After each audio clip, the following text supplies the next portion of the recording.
One, two, three. Here we go. Assalamualaikum warahmatullahi wabarakatuh. Untuk materi kita hari ini, kita akan tetap mempelajari salah satu permainan bola besar, yaitu permainan bola basket.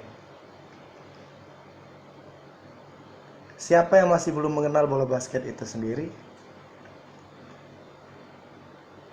Permainan bola basket merupakan salah satu permainan yang terpopuler dan digemari oleh para remaja. Tapi, walaupun digemari seperti itu, masih banyak orang yang belum tahu sejarah permainan ini, baik secara internasional ataupun sejarah bagaimana bisa masuk ke negara Indonesia ini. Siapa pencipta permainan ini? Bagaimana permainan ini bisa tercipta? Kapan masuk ke Indonesia? Semua itu selalu menjadi pertanyaan yang sering muncul bila kita mendengar kata atau nama bola basket. Di kesempatan kita kali ini, kita akan mengupas tentang bola basket itu sendiri, baik dari sejarahnya, proses terciptanya, dan perkembangan secara internasional, serta hingga bisa masuk ke negara kita. Mengapa Dedi selalu mengatakan pada kalian, kenali dulu sejarahnya sebelum kalian kenali permainannya? Ada seorang tokoh besar, ya nak. Tokoh, bukan tokoh. Tokoh itu berarti sosok seseorang. Dia mengatakan seperti ini: learn the past to prepare future. Ya, diulangin lagi. Learn the past to prepare for future. Artinya, pelajari dulu masa lalu untuk mempersiapkan masa depan. Jadi, untuk lebih mengenal dan lebih mudah mempelajari materi ini, kita harus mengetahui asal mula sejarah perkembangan basket terlebih dahulu. Permainan bola basket diciptakan pertama kali oleh seorang guru olahraga. Ya, diulangin. Permainan bola basket pertama kali diciptakan oleh seorang guru olahraga.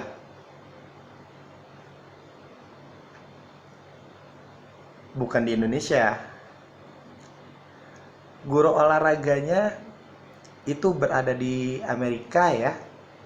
Nama sekolahnya itu YMCA. YMCA. Itu merupakan satu wadah atau perkumpulan pemuda-pemuda Kristen pada waktu itu. Ya, sang penemu sendiri itu namanya Dr. James Naismith. Ya. Dr. James James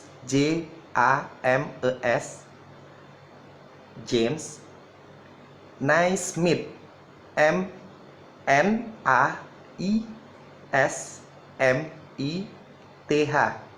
Naismith, ya. Sekolah itu berada di daerah Springfield, Minnesota, Amerika Serikat. Permainan ini tercipta karena pada waktu musim dingin, Dr. James itu memikirkan atau sedang mencari inspirasi untuk membuat sebuah permainan di ruang tertutup. Gunanya hanya untuk mengisi waktu luang. selama musim dingin itu? Biasanya pada musim dingin seperti itu, orang-orang tidak bisa melakukan kegiatan olahraga seperti biasa di luar ruangan karena berbagai hal, baik itu karena bersalju atau udaranya terlalu dingin, bisa mempengaruhi kinerja dari paru-paru kita. Kalaupun kita paksakan untuk tetap olahraga di kondisi seperti itu, ada beberapa orang yang mungkin bisa bertahan dengan kondisi itu. Tapi tidak semua orang. Bahkan bisa berakibat fatal. Itu bisa menyebabkan paru-parunya menjadi beku, atau bila kita terkena es secara langsung, ya, bila kita terkena es atau terkena salju secara langsung, ada untuk beberapa orang malah bisa membuat bagian tubuh yang terkena es itu menjadi melepuh. Nah, itu biasa kalau di kedokteran disebut dengan gejala burning eyes. Ya, jadi bukan hanya terkena api kulit kita bisa melepuh, tidak. Tapi dengan terkenanya es, ya, dengan terkenanya es yang suhunya itu sudah pasti di bawah 0 derajat, tubuh kita juga bisa mengalami luka bakar. Kalau kalian tidak percaya, kalian lihat di lemari es kalian itu di bagian freezernya, itu ada kembang es, ya, yang seperti kapas-kapas kecil tapi berbentuk es. Kurang lebih bentuk salju itu seperti itu. Nah, bila kalian pegang, itu tangan kalian itu bisa menempel. Karena apa? Suhu tubuh kita lebih tinggi dari suhu es tersebut. Dan bila kita paksa untuk ditarik, itu akan menyebabkan kulit kita ini bisa tertinggal di bagian yang beku tadi. Itu kalau kalian pengen tahu, tapi jangan kalian coba. Kalian buka saja freezernya, kalian lihat kembang esnya, hanya dilihat, jangan kalian coba-coba pegang, karena itu bisa berbahaya untuk tubuh kalian. Oke, kita lanjutkan ya, Nak, ya. Pada awal terciptanya permainan ini belum menggunakan keranjang seperti sekarang, Nak, belum menggunakan ring seperti sekarang. Permainannya hanya dilakukan seperti kita main lempar tangkap saja, tetapi di dalam ruangan. Ya, lempar tangkap. Jadi kita beberapa orang melakukan lemparan dan ada yang menangkap. Seperti itu terus. Tetap dengan menggunakan dua tim, ya, dengan dua tim tetap melakukan lempar tangkap dan berusaha tim lawan untuk merebut bola yang ada di tim kita. Permainan ini pun tidak dibatasi, Nak, jumlahnya. Tidak dibatasi jumlah pemainnya, itu mau 1 orang, 2 orang, 1 kampung, itu boleh main. Karena belum ada pembatasan jumlah pemain. Sampai sini mengerti? Oke. Pada awal permainan, ya, pada awalnya permainan ini dilakukan di ruang tertutup dan dinilai terlalu berisik. Karena orang-orang yang bermain itu ramai sekali dan sering terjadi perkelahian. Ya, penyebabnya banyak. Baik itu karena tidak adanya sistem peraturan dalam permainan ini. Ya, belum ada sistem peraturan yang baku dalam permainan ini, dan yang namanya remaja kalau berkumpul ada yang kesenggol, ada yang ketabrak, karena mereka merasa terganggu, jadi mereka melawan. Maka sering terjadi keributan. Nah, melihat kejadian-kejadian seperti itu, Dr. James tadi itu berpikir untuk membuat peraturan yang bisa mengatur permainan ini menjadi lebih menarik dan lebih menyenangkan. Peraturannya yang pertama kali dibuat dalam permainan ini adalah basket atau keranjang. Kalau dalam bahasa Amerika biasa digunakan bahasa Inggris, basket itu berarti keranjang. Nah, jadi peraturan pertama yang dibuat itu keranjang ditempel di dinding untuk dimasukkan bola yang dilempar tadi. Ya, yang kita lempar tangkap tadi, untuk mendapatkan poinnya harus dimasukkan ke dalam keranjang itu. Jadi untuk mendapatkan poinnya harus dimasukkan bola tadi sebanyak mungkin. Dan di sini sisi menariknya, nak. Pada waktu permainan ini terbentuk atau permainan ini tercipta, kan masih belum ada nama. Tidak seperti sekarang langsung tercipta, langsung langsung ada namanya. Tidak. Nama basket itu sendiri muncul dari ketidaksengajaan loh. Ya, dari ketidaksengajaan. Jadi waktu kita bermain, waktu mereka bermain, ada salah satu murid dari Dr. James ini mengatakan basket. Maksudnya, cepat masukkan bola itu ke dalam keranjang itu biar kita bisa mendapatkan poin. Seperti itu. Nah, mendengar seorang muridnya mengatakan seperti itu, maka muncul ide memberi nama permainan ini adalah permainan basket atau permainan keranjang.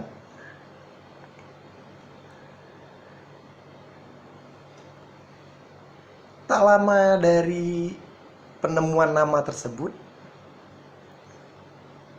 Dr. James melihat perkembangan permainan ini menjadi sedikit populer karena permainan ini memang jenis permainan yang menyenangkan bagi remaja-remaja tersebut. Dia mendapatkan ide untuk membuat suatu peraturan yang lebih spesifik. Ya, untuk membuat peraturan tersebut, dia mendapat ide yaitu berupa jumlah pemain. Karena seperti yang dibilang tadi, jumlah pemain yang memainkan permainan ini tidak ditentukan.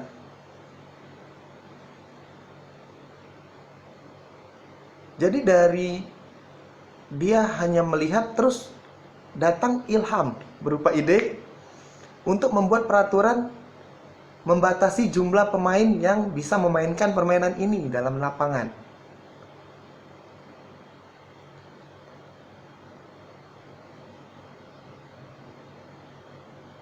Semuanya bisa dikatakan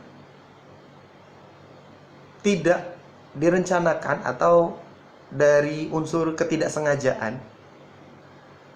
Jadi ide-ide yang ada pada Dr. James Smith diaplikasikan ke permainan ini. Setelah membatasi jumlah pemain, Dr. James juga membuat bola karet itu berwarna orange agar mudah terlihat, karena bila beberapa orang saling bermain, karena dulu bolanya itu bukan seperti bola sekarang ya, nak. Bola dulu itu ya bisa dibilang sedikit kumal. Jadi kalau bola itu tidak warnanya tidak jelas, itu susah untuk dilihat di mana bolanya. Jadi dibuat juga, dia terpikir untuk melihat keberadaan bola itu. Dr. James tadi membuat bola berwarna orange.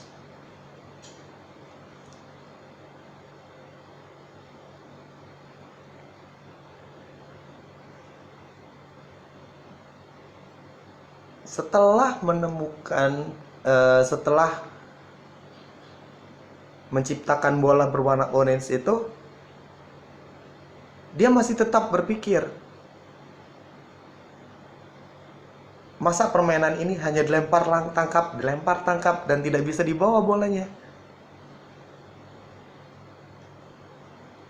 Pada waktu memikirkan itu, tercetuslah ide seperti ini.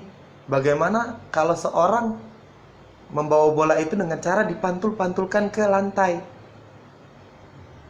Dia praktekkan, ternyata diterima usulnya dengan siswa-siswa yang sedang bermain tadi. Jadi bola itu boleh dibawa dengan cara dipantul-pantulkan ke lantai, yang sekarang lebih dikenal dengan nama dribble.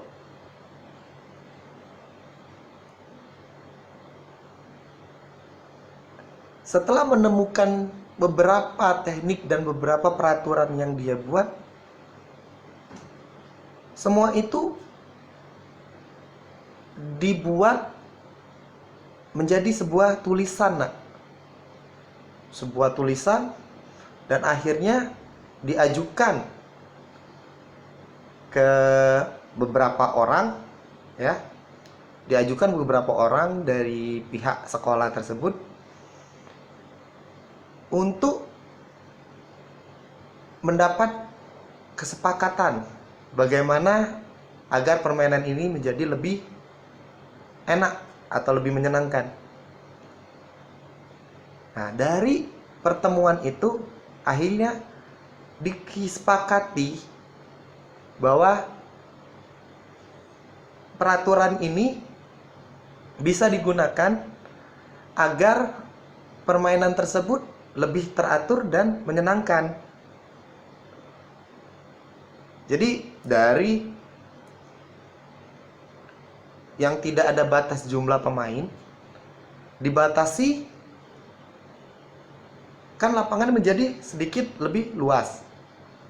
Yang kedua, kondisi bola terlihat. Terus yang berikutnya, seorang pemain bisa membawa bola itu untuk melangkah atau mendekati ring lawan. Setelah disetujui itu, Dr. James itu sempat sanksi, atau sempat ragu apakah peraturan ini bisa diterima oleh pelajar-pelajarnya atau oleh masyarakat. Dan di luar dugaan, ternyata permainan ini mendapat respon yang sangat baik dari kalangan remaja, dan seiring waktu menjadi populer. Bahkan di sekolah-sekolah YMCA negara bagian lain juga memainkan permainan ini. Nah, dari sejarah ini, ya, dari sejarah yang kita pelajari tadi barusan, kita bisa belajar atau kita bisa menarik kesimpulan bahwa dari ketidaksengajaan dan pengamatan yang jeli bisa membuat suatu permainan yang sangat populer dan terkenal hingga ke seluruh dunia. Jadi kalian jangan malu bila kalian ada ide atau kalian ada gagasan, kalian aplikasikan, kalian buat. Jangan malu-malu. Karena apa? Kalau kalian malu, kalian tidak berani menunjukkan kelebihan yang kalian miliki. Untuk itu, makanya kenapa Dedi selalu bilang waktu kalian mengirim tugas itu tidak pernah salah, hanya keliru sedikit saja. Itu agar kalian tidak merasa malu kalau itu salah. Kalian itu, Dedi ingatin sekali lagi, kalian itu seorang pelajar, nak. Yang namanya belajar, salah itu biasa, nak. Gagal itu biasa. Tapi apa yang kita lakukan sesudah menerima kesalahan atau mendapat kegagalan? Apakah kita akan terus jalan, atau kita kembangkan, atau hanya berhenti sampai di situ? Hanya itu pilihannya. Dedi selalu bilang sama kalian, itu sudah betul, tapi berarti masih ada yang keliru, bukan salah. Ya, berarti kalian bisa untuk mengeksplor lagi kemampuan kalian. Jangan pernah ada kata malu untuk belajar. Bila kalian malu, kalian akan selamanya menjadi orang gagal. Dedi jadi teringat ada satu tokoh besar fisikawan, ya, ini namanya sangat terkenal. Seorang fisikawan bernama Albert Einstein.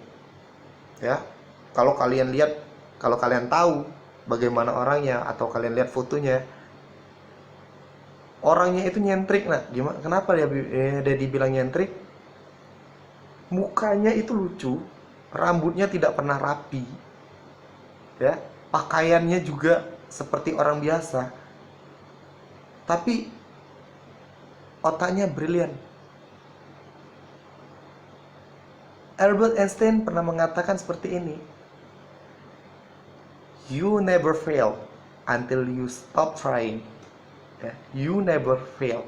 Kalian tidak pernah gagal until you stop trying. Hingga kalian berhenti mencoba. Berarti kita harus terus mencoba. Gagal coba lagi, gagal coba lagi. Ya, keliru dicoba terus, dicoba terus. Masih ada kesempatan untuk memperbaiki atau menyempurnakan sesuatu bila kita terus mencoba. Tapi kalau kalian berhenti mencoba, itu baru yang dinamakan gagal. Baiklah, kita lanjut lagi ya, nak, ya, untuk materi ini. Permainan bola basket ini masuk ke Olimpiade modern sejak tahun 1936. Ya, sejak tahun 1936 hingga sekarang.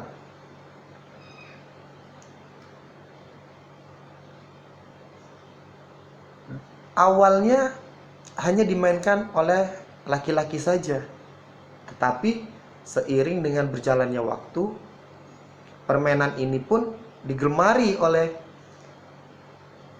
kaum perempuan.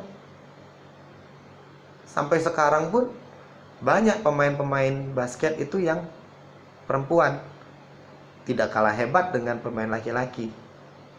Tinggi ring sama dengan laki-laki, tidak direndahkan. Lebar lapangan, luas lapangan sama, tidak dibeda-bedakan.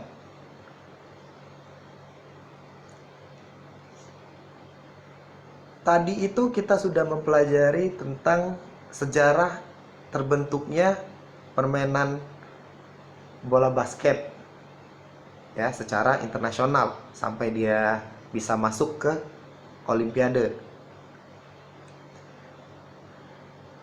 Terus bagaimana permainan bola basket ini bisa masuk ke Indonesia? Kan pasti ada yang menebak seperti ini. Itu gara-gara ada orang Indonesia yang belajar di Amerika, terus pulang ke Indonesia dan mengenalkan permainan ini kepada masyarakat kita. Oh, tidak seperti itu, nak.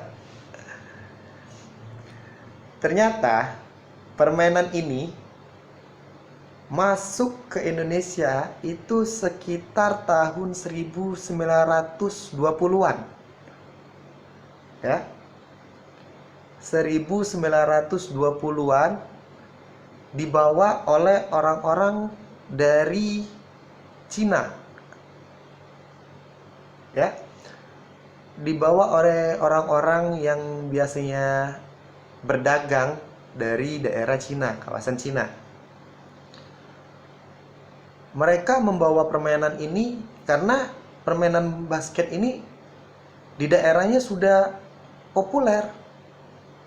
Jadi permainan basket ini sudah populer di kawasan Cina karena mereka harus berlayar atau berdagang. Jadi mereka bawa permainan ini, mereka mainkan di negara kita. Bahkan pada awal permainan ini masuk ke Indonesia, permainan bola basket itu hanya dimainkan oleh kaum-kaum elit Tionghoa saja. Sehingga permainan ini identik dengan kalangan itu. Jadi permainan basket, kalau kalian lihat ada pertandingan basket yang di TV, itu banyak yang keturunan Tionghoa.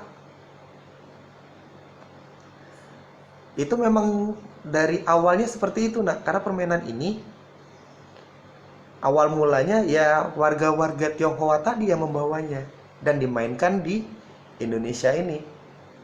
Terus bagaimana masyarakat kita? Masyarakat kita sendiri belum memainkan permainan ini karena kalian lihat tadi tahun berapa? 1920. Pada masa itu bangsa kita masih dalam masa penjajahan kolonial Belanda, nak. Ya, jadi jangankan untuk memikirkan bermain, kita memikirkan untuk makan saja masih sulit, apalagi mau bermain.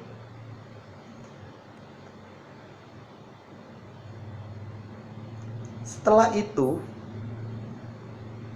warga-warga Tionghoa itu karena sudah banyak yang masuk ke kawasan Nusantara, mereka mendirikan sekolah-sekolah ya bisa dibilang dengan seperti kolonial Belanda. Karena sudah banyak orang Belanda di Indonesia, mereka mendirikan sekolah khusus untuk orang Belanda. Nah, warga-warga Tionghoa tersebut berpikiran juga sama seperti itu. Jadi mereka bermukim di Indonesia, mereka membuat sekolah di Indonesia ini.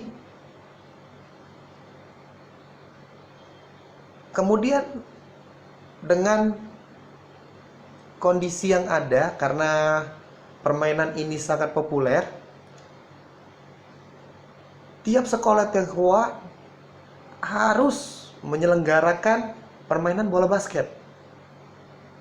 Ya, setiap sekolah dari Tionghoa itu harus menyelenggarakan permainan bola basket serta mewajibkan setiap siswa untuk bermain basket. Jadi seluruh siswa itu suka tidak suka, mau tidak mau harus wajib memainkan permainan ini. Ya, memang sesuatu yang dipaksakan bisa berdampak negatif pada kita atau pada seseorang. Tapi karena kondisi yang dipaksakan seperti itu membuat mulai banyak pemain handal di Indonesia. kalian tahu sendiri, selama masa penjajahan itu tidak semua orang itu dijajah. Ada beberapa kalangan, ya bisa dibilang kalangan-kalangan elitnya, entah itu seorang demang atau pemilik tanah, atau itu seorang dari, ya dulu masih derajat-derajat ekonominya itu masih sangat terlihat jelas ya nak ya. Nah, anak-anak Indonesia yang derajat ekonominya tinggi itu mereka boleh sekolah, dan mereka bebas memilih mau di sekolah Belanda atau di sekolah Tionghoa. Itu mereka terserah memilihnya sesuai kemampuan dan sesuai dengan minat mereka.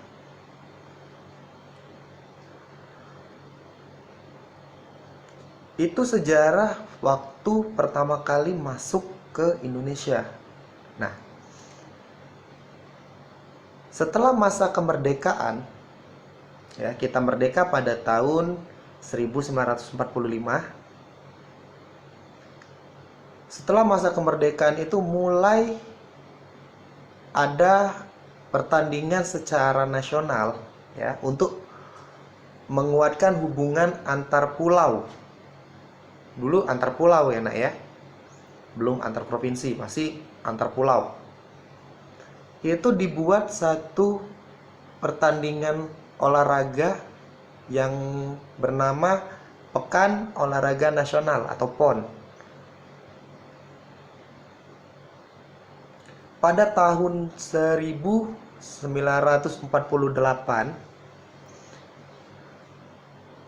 permainan bola basket ini pertama kali dimainkan pada PON tersebut, nak. Tapi belum dipertandingkan secara nasional, hanya diperkenalkan, kalau kita menyebutnya permainan baru yang mau masuk ke dalam satu event, itu kita menyebutnya exhibition, ya, uji coba dulu, dilihat reaksinya, dilihat minat dari penonton atau minat dari daerah-daerah. Dan ternyata permainan ini mendapat respon yang bagus, ya. Pada tahun 1948 tadi, waktu PON, waktu eksibisi, itu permainannya hanya dilakukan oleh laki-laki saja. Karena melihat respon yang bagus, dan menurut komite Pekan Olahraga itu merupakan satu permainan yang layak dipertandingkan di event olahraga kita, maka pada PON berikutnya yang berjarak 3 tahun setelah itu, berarti tahun 1951,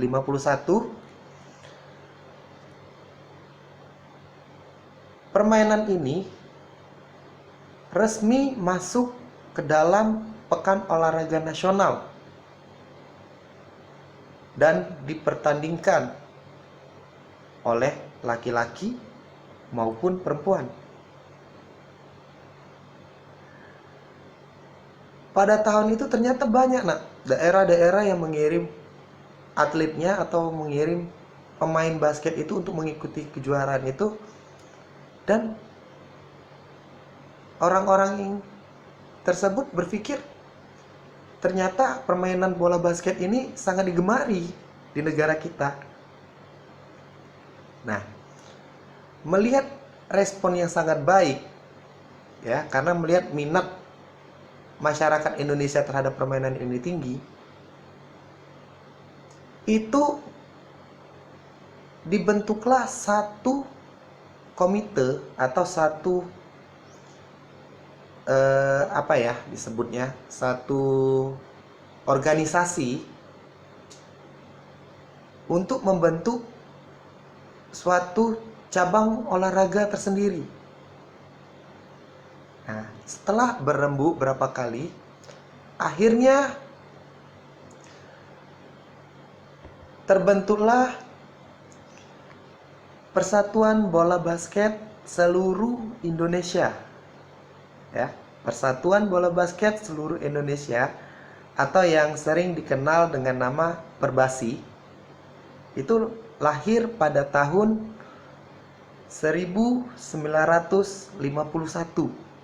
Jadi 1951 dibentuk setelah PON itu sebuah federasi permainan bola basket, dan setelah terbentuk langsung didaftarkan ke International Basketball Federation atau orang lebih kenal dengan nama FIBA. Ya, International Basketball Federation atau yang lebih dikenal dengan nama IBA. Tidak langsung diterima, dipelajarin dulu sama orang-orang dari internasional itu, dipelajarin dulu sama orang-orang dari FIBA bagaimana struktur organisasinya, bagaimana respon dari masyarakatnya, apakah menyetujui ini dibentuk atau tidak. Setelah melakukan pengamatan yang detail, 2 tahun kemudian, pada tahun 1953, Indonesia diterima secara resmi, ya, diterima secara resmi untuk bergabung ke FIBA, untuk bergabung ke International Basketball Federation tadi. Nah, jadi bukan kita hari ini mendaftar atau tahun ini mendaftar, seminggu atau sebulan kemudian langsung diterima. Tidak. Kita harus menunggu beberapa lama untuk mendapat persetujuan bergabung. Itu tadi sejarah singkat tentang perkembangan bola basket di dunia dan di Indonesia. Saat ini tidak hanya menjadi ajang olahraga saja, tapi sudah merambat ke dunia bisnis, mode, dan popularitas. Ya, tulisannya NBA. Mereka sudah pasti berpikiran, wah, itu liga yang paling populer di dunia. Amerika yang terbentuk dari beberapa negara bagian menjadi satu. Yang terkenal itu IBL, I, B, dan L. Itu kepanjangan dari Indonesia Basket League. Sekarang ini malah yang perempuan juga ikut memainkan permainan ini. Jadi bukan hanya laki-laki, jatuh keringat, ya, lari-larian, itu tidak menjadi masalah.